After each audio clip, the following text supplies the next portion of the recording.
दोस्तों मैं हूं आदिल खान आज़ाद। आज है 3 अप्रैल 2025। आप देख रहे हैं आज़ाद बोल इंडिया पर मिडिल ईस्ट मॉर्निंग न्यूज़। इस शो में आज आपको दिखाएंगे हमास ने लगाया इसराइल पर सीज फायर प्रपोजल को ब्लॉक करने का इल्ज़ाम। उधर इसराइली एयर स्ट्राइक से गई गजा में 80 फ़लस्तीनियों की जान। इसराइल के पीएम नेतन्याहू का ऐलान, गजा को तकसीम करने का ऑपरेशन शुरू, बड़ा हिस्सा कब्जाने का प्लान। सीरिया पर इसराइल की हैवी एयर स्ट्राइक्स, कई लोगों की मौत की खबर। उधर प्रेसिडेंट अहमद अल शरा ने बशर अल असद के वक्त से कैद हमास के मेंबर्स को दी रिहाई। मिडिल ईस्ट में अमेरिका की मिलिट्री हो रही जमा, फ्रांस को खदशा ईरान पर होकर रहेगा हमला। और यमन पर अमेरिका ने फिर किए हैवी हवाई हमले, हुथीस ने नहीं किया किसी नए बदले का ऐलान। सवाल खैर, शुरुआत करते हैं इस शो की। हमास ने इसराइल पर इल्ज़ाम लगाया है कि उसने उन ममालिक, उन कंट्रीज़ की सीज़ फायर की पेशकश को ब्लॉक किया है जो गजा की जंग ख़त्म करवाने की कोशिश कर रहे हैं।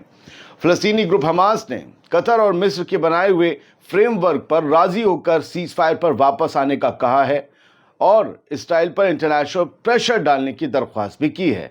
ये बात हमास के 2 ऑफिशियल्स ने AFP को बुध के रोज़ बताई। इसके बरक्स इसराइल ने एक मुख्तलिफ तजवीज़ पेश की है जो हमास ने मुस्तरद कर दी है। हमास ने कहा इसे नहीं मान सकते। इसराइल का दिया हुआ प्रपोजल कैसे माने जब ऑलरेडी मीडिएटर्स का दिया हुआ एक प्रपोजल एग्जिस्ट कर रहा है। एक हमास ऑफिशियल के मुताबिक इजिप्शियन कतरी प्रपोजल में 50 दिन का सीज फायर शामिल है। हम पहले भी बता चुके हैं, लेकिन इसकी आगे और डिटेल्स ये बता रहे हैं कि इस ड्यूरेशन के दौरान, इस 50 दिन के दौरान इजरायली सोल्जर्स को, हमास 5 इजरायली सोल्जर्स को रिलीज करेगा, जिनमें से एक के पास US सिटीजनशिप भी है। यह आपने सुन रखा होगा, लेकिन जो बता रहा हूं वो सुनिए। इसके बदले में इसराइल 250 फ़लस्तीनी कैदियों को रिहा करेगा, जिनमें 150 को उम्र कैद की सज़ा दी गई है। इसके अलावा वो लोग भी शामिल होंगे जिन्हें 7 अक्टूबर 2023 के बाद डिटेन कर लिया गया और इनकी तादाद हज़ारों में है। बढ़ते आगे सर, इसराइली अटैक्स में गजा में रात भर मजीद लोगों की मौत की खबर आई है, जबकि मेडिकल सोर्सेज ने बताया है कि बुध की सुबह से अब तक 77 से 80 फ़लस्तीनी इन स्ट्राइक्स में हलाक हो चुके हैं। 77 से 80 फ़लस्तीनी बुध की सुबह से। अब ये जुमेरात की सुबह तक की कहानी है। इसराइल को UNRWA की मेडिकल फैसिलिटी पर मिसाइल स्ट्राइक करने पर शदीद तनकीद का सामना भी करना पड़ रहा है। हमने आपको बताया था कि UNRWA की क्लिनिक पर हमला कर दिया है। कल जबालिया रिफ्यूजी कैंप में ये सब हुआ। उस फैसिलिटी पर हुए हमले में 22 लोग शहीद हुए हैं, जिनमें औरतें और बच्चे भी शामिल हैं। सोचिए, कोई क्लिनिक पर हमला कर देता है और मोस्ट मॉरल आर्मी कहलाता है। इस दौरान गजा स्ट्रिप को 2 हिस्सों में तकसीम करने के लिए Israeli prime minister Benjamin Netanyahu ने कहा है कि उनकी फोर्सेस टेरिटरी सीज कर रही हैं, यानी कि गजा को पूरी तरीके से ब्लॉक कर रही हैं और उस पर कब्जा कर रही हैं। इसके जवाब में गजा से 2 रॉकेट्स फायर किए गए। माना जा रहा है कि हमास एक कन्फ्रंटेशन को तैयार है। नेतन्याहू की खबर को हम आगे आपके सामने तफसील से रखने जा रहे हैं। उसे सुनिएगा और समझिएगा, वो बेहद अहम है, बेहद खतरनाक अलार्म देती है। Israeli prime minister Benjamin Netanyahu का कहना है कि IDF ने गजा में एक नया कॉरिडोर बनाना शुरू कर दिया है जो रफा को कट ऑफ करेगा, बिल्कुल मतलब अलग थलग कर देगा रफा को, और हमास पर प्रेशर डालने में मदद करेगा। कैसे? लोग इधर से उधर नहीं जा पाएंगे, लोगों की ज़िंदगी मुहाल हो जाएगी। ये कॉरिडोर भी किलिंग जोन बन जाएगा, हमास को झुकना पड़ेगा, इसराइल का मानना है। नेतन्याहू ने बुध की रात को कहा कि इसराइली मिलिट्री गजा स्ट्रिप को डाइसेक्ट कर रही है और टेरिटरी कब्जे में ले रही है, ताकि हमास पर दबाव डाला जा सके कि वो अब भी कब्जे में रखे गए होस्टेजेस को रिहा कर दे। डाइसेक्ट से आपको याद आई होगी ज़ूलॉजी की लैब, जहां प्रैक्टिकल के दौरान हम लोग जो बायोलॉजी के स्टूडेंट्स थे वो फ्रॉग या चूहे का डायसेक्शन करते थे, मतलब चीर फाड़। वही गजा के साथ हो रहा है, चीर फाड़ करके गजा के पार्ट्स को अलग अलग यानी बंटवारा किया जा रहा है। बीच में फोर्स खड़ी हो जाएगी, उधर वाले उधर रह गए, इधर वाले इधर रह गए, राब्ता खत्म हो गया। नेतन्याहू ने कहा कि इसराइली मिलिट्री गजा स्ट्रिप को डाइसेक्ट कर रही है और step by step pressure increase कर रही है ताकि हमास हमारे होस्टेजेस वापस कर दे। नेतन्याहू ने यह भी कहा कि इसराइल गजा को कब्जे में ले रहा है, हमास को टारगेट कर रहा है और इंफ्रास्ट्रक्चर तबाह कर रहा है। तबाही तो कब से चल रही है। नेतन्याहू ने यह भी बताया कि IDF मोराग एक्सिस का कंट्रोल अपने हाथ में ले रही है, जो कि खान यूनिस और रफा के सदर्न गवर्नरेट्स के दरमियान बनेगी। कौन ये एक्सिस है क्या भला, मतलब मोराग एक्सिस आपने पहली बार सुना होगा, समझे। ये एक्सिस यानी ज़मीन के दो टुकड़ों को यहाँ भी नेटज़ारिम एक्सिस की तरह बांट देगी। नेटज़ारिम एक्सिस नॉर्थ में बनी थी, आपको याद होगा। मोराग एक्सिस, ये इस एक्सिस का नाम दिया गया, नई एक्सिस जिसे बना रहा है इसराइल। ये एक नाम है, इसका एक इतिहास, एक हिस्ट्री है। ये एक पुराने इजरायली सेटलमेंट का नाम है जिसे 2005 में इसराइल के गजा से निकलने पर ख़त्म कर दिया गया था और उसमें रहने वाले सेटलर्स भी इसराइल वापस लौट गए थे। जल्दी जल्दी कुछ खबरें ले लेते हैं। इजरायली फोर्सेस ने सीरिया पर 15 से ज़्यादा एयर स्ट्राइक्स किए हैं, जिसमें हामा एयरपोर्ट भी शामिल है।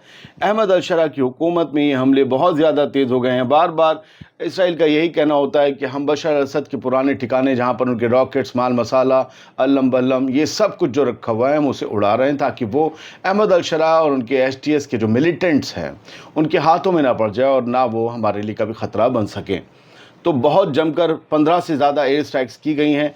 इस खबर में हालांकि इस हेडलाइन के नीचे कहीं भी मरने वालों की तादाद नहीं थी, लेकिन जो लेटेस्ट अपडेट्स हैं उनके मुताबिक लगभग 11 लोग मारे गए हैं। इस पर अलग सा TV नेटवर्क है, उस पर मैंने अपडेट्स देखी थी। 11 लोग सीरिया में मारे गए।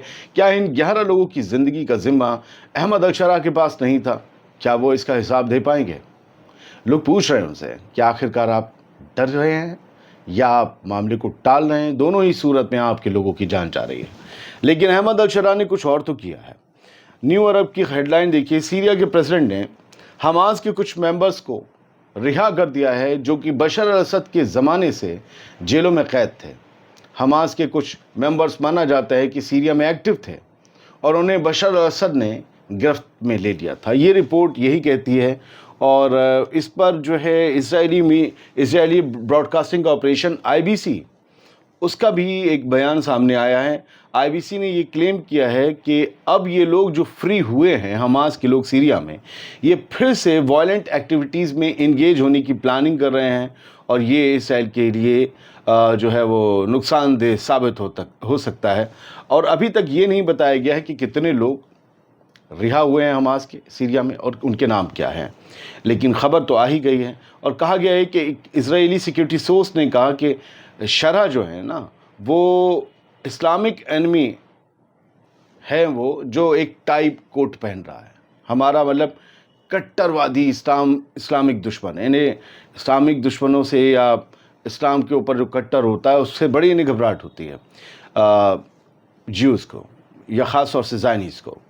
तो इन्होंने कहा कि वो एक कट्टर आदमी है, कट्टर इस्लामिस्ट है जो टाई कोट पहन रहा है और वो इसराइल की सिक्योरिटी को नुकसान देना चाहता है। और ये मूव, हमास के मेंबर्स को आज़ाद करने का मूव भी उसी रोशनी में देखा जाना चाहिए।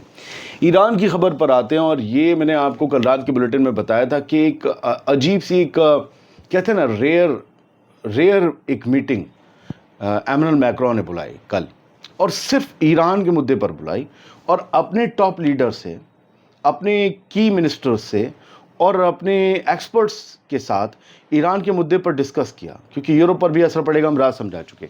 अब उसमें फ्रांस का बयान आया है कि military confrontation seems inevitable if no new Iran nuclear deal. France ने कहा है कि अगर ईरान की कोई नई न्यूक्लियर डील नहीं हुई, जैसा कि अमेरिका चाहता है, अगर ये नहीं हुआ और ईरान नहीं माना, तो ईरान और अमेरिका का टकराव तय है, इसे टाला नहीं जा सकता, जंग होकर रहेगी।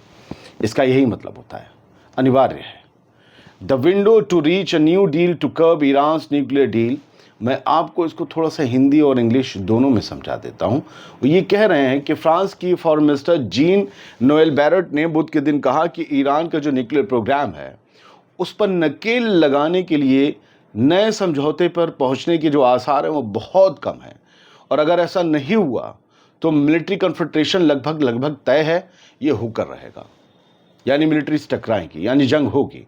और उन्होंने पार्लियामेंट की सुनवाई में ये कहा कि ये जो 2015 में समझौता हुआ था ईरान की न्यूक्लियर डील को लेकर, जिसे ख़त्म कर दिया गया, लेकिन अभी भी उसकी जो मियाद है उसके कुछ महीने ही बचे हैं।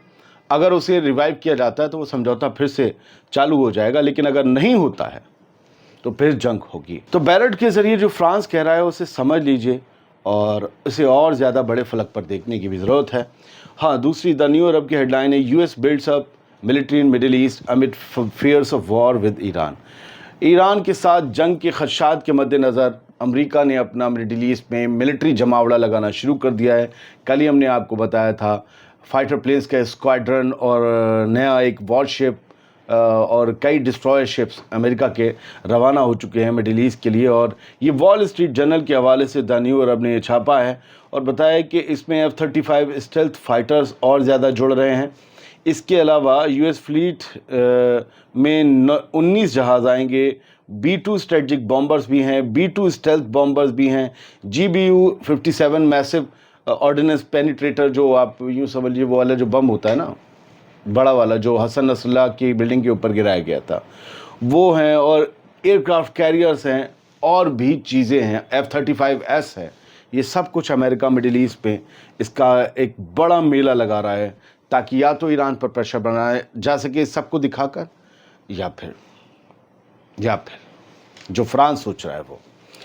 यमन पर लगातार हमले जारी हैं अमेरिका के, और ये कहा जा रहा है कि अभी रात हुए हमलों ने यमन के सादा, हुदैदा और इवन सना में बड़े जो है वो हमले किए हैं अमेरिका ने, और इसमें लोग मार्शर हुए हैं। अलमायदीन बताता है शहीद हुए हैं और बड़ी तादाद में ज़ख्मी भी हुए हैं। क्या नंबर है उनका ये इस रिपोर्ट में कहीं भी नहीं लिखा गया है, वरना हमेशा आ जाता है। 15 करीबन एयर स्ट्राइक्स जो हैं वो कहीं दूसरी सादा सिटी पर की गई हैं, बाकी कुछ और इलाकों पर की गई। इट मीन्स कि लगभग 20 एयर स्ट्राइक्स अमेरिका ने किए हैं, जो अपने लेवल में बहुत बड़ी एयर स्ट्राइक्स हैं और इससे बड़ी तबाही हुई है। लेकिन यमन से हमेशा पूरी तबाही की खबर बाहर नहीं आती है, ये मैं आपसे कहना चाहता हूँ। लेबनान में हो क्या रहा है सर? इजरायली अखबार लिख रहा है कि लेबनानी army significantly improved anti Hezbollah enforcement. Anti Hezbollah enforcement को लेबनान की आर्मी ने और ज़्यादा इम्प्रूव किया है, आईडीएफ के सोर्सेज ने बताया है। यानी यूँ समझ लीजिए कि हिजबुल्लाह के ख़िलाफ़ लेबनान की जोसेफ ऑन की आर्मी जो है वो ज़बरदस्त तरीके से कुछ ऐसे शिकंजे और नकेल लगाने की कोशिश कर रही है जिससे हिजबुल्लाह का मूवमेंट कम हो गया है। हिजबुल्लाह को ऑक्सीजन कम मिल रही है, उसका फैलने का तो छोड़िए, उसको एग्जिस्ट करने का जो उसका दायरा है वो सिकुड़ रहा है। और लेबनान पूरी तरीके से कभी हिजबुल्लाह के होल्ड वाले इलाकों पर अब होल्ड हासिल कर रहा है लेबनान की आर्मी, और इससे वो ये चाहता है कि इसराइल के साथ कोई नया कन्फ्रंटेशन ना हो। खैर, बेन गुविर के बारे में हमने कल बताया था। ये बंदा इसराइल का कट्टरपंथी मिनिस्टर गया था मस्जिद अल अक्सा, और इसकी चारों तरफ से मजम्मत हो रही है। कल ही हमने बताया था, रात सऊदी अरब ने की, और अब इजिप्ट का भी जो है कंडमनेशन जो आई है, कहा गया है कि ये बेहद गलत है, उकसावे वाली कार्रवाई है। इससे मुस्लिम उम्मा का दिल तुज़ार होता ही है, लेकिन उनके भड़कने के भी आसान है, जिसके बाद हालात बिगड़ सकते हैं। लगभग हर मुस्लिम ममालिक ने इसने जो गलासत करी है वहाँ जाकर मस्जिद अल अक्सा में, उसकी मजम्मत की है और कहा है कि इनको इख्तियार और हुकूक नहीं है, ये वहाँ कैसे चले जाते हैं। मैंने कल ही रात आपको बताया था कि जो इसराइल की पार्लियामेंट है उसे नेसेट कहते हैं। मेंबर ऑफ नेसेट हैं एक हरेदी समुदाय से आते हैं, वहाँ के हरेदी कम्युनिटी से, जो कट्टरपंथी अल्ट्रा ऑर्थोडॉक्स ज्यूज़ होते हैं। उन्होंने भी बेन गुविर के मस्जिद अल अक्सा कंपाउंड जाने को ये कहा था ये एक नापाक काम कर दिया, इसने वहाँ जाना ही नहीं चाहिए, वहाँ मना दिए। और जो स्टेटस क्वो है उसका भी जो है पूरी तरीके से सम्मान करना चाहिए, उसकी भी जो है उसको अमल में लाना चाहिए। लेकिन बेन गुविर इस तरीके से उकसा कर मुसलमानों को भड़काने की कोशिश कर रहा है। ये बात इसराइल से कही गई थी। बहुत बहुत शुक्रिया। उम्मीद करता हूँ ट्रांसपेरेंसी के साथ आपके सामने खबरें रख दी, तेज़ी से रखने की कोशिश की, लाइव पढ़ी हैं। अगर कोई एक आध लफ्ज़ इधर हो गया हो तो उसे छोड़कर ये सोचिएगा कि 15 मिनट की वीडियो में कुछ तो आपके लिए होगा जो आपको अच्छा लगा हो। सलामत रहिए, खुश रहिए।